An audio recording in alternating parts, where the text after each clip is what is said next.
Hello everyone. Right now I'm here in Dubai Marina हैन Dubai मरिनामा छु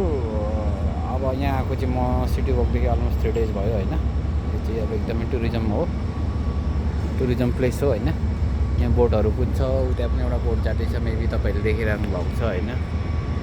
यहाँनिर यो चाहिँ एकदमै लग्जरियस जस्तो देखिन्छ यता बोटहरू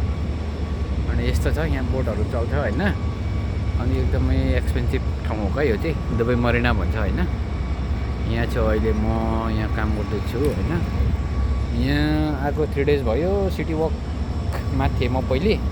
त्योभन्दा अगाडि चाहिँ अर्कै जापानिज रेस्टुरेन्ट यामानो डेटिलियरमा थिएँ के भन्छ जापानिज डेटिलियर भन्ने चाहिँ बेकरी हो बेकरी एन्ड रेस्टुरेन्ट बार भन्छ त्यहाँ काम गर्थेँ म अनि अब त्यहाँ छोडेर म अहिले म्याक्सिमम आएको छु इटालियन रेस्टुरेन्ट यस्तै छ अहिले चाहिँ म काम गर्दैछु एकछिन हल्का ब्रेक टाइममा बसेको है त एकदम टुरिज्म प्लेस हो यो चाहिँ यहाँ खैरेनीहरू घुमिरहेको हुन्छ प्रायः जस्तो कुहिरेहरू हिँड्छ यहाँनिर चाहिँ अनि यस्तो छ हैन ल है त अब नयाँ अपडेटहरू दिँदै गरौँला हैन दुबईमा अब आएर कसरी काम खोज्ने कसरी काम गर्ने दिनमा आएर चाहिँ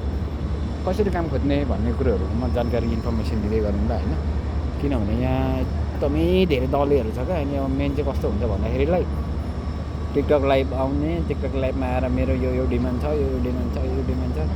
यस्तो काम लाग्ने छ भनेर स्क्यामरहरू एकदमै धेरै हुन्छ क्या 20 रुपियाँ 20 दिरामको कोट लाएर सुट लाएर हैन अनि गरिबोका सलमान खान भएन यस्तै कबाडीहरू कोट सर्ट लाएर पुरा टिकटक लाइभमा बसेर म काम लगाइदिन्छु यति पैसा दे उति पैसा दे भन्दै बसिरहेको हुन्छ हैन त्यस्तोहरूलाई चाहिँ एकदमै फसाउँछ स्क्याम एकदमै धेरै छ दुबईमा हैन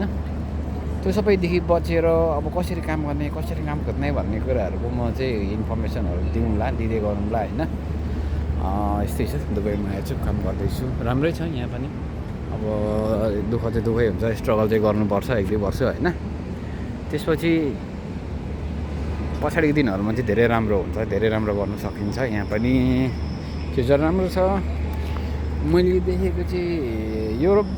जतिकै लेभलमा मान्छेहरूले कमाएर छ त्योभन्दा अझै राम्रो पैसा कमाएर छ त्यति हो अब युरोपमा अलिकति लाइफस्टाइल राम्रो छ अलिकति युरोप भनेपछि अब मान्छेहरूले हेर्ने मान्छेहरूको अब त्यो दृष्टिकोण फाल्टै छ तर गल्फमा दुबईमा एकदमै धेरै राम्रो छ यतिको चाहिँ लगभग अरू कन्ट्रीमा छैन फ्रिडम पनि छैन कमाउने ठाउँ पनि छ यहाँनिर फ्रिडम छ मन परेन काम छोड्यो अर्को ठाउँ गयो धेरै यहाँनिर चाहिँ अलिकति फ्री भएर काम गर्नु पाइन्छ क्या त्यस्तो स्ट्रेसफुल हुँदैन इफ मन परेन यु क्यान चेन्ज भन्ने हुन्छ क्या यहाँ चाहिँ त्यो अप्सनहरू धेरै छ है त गफ गर्दै गरौँ ल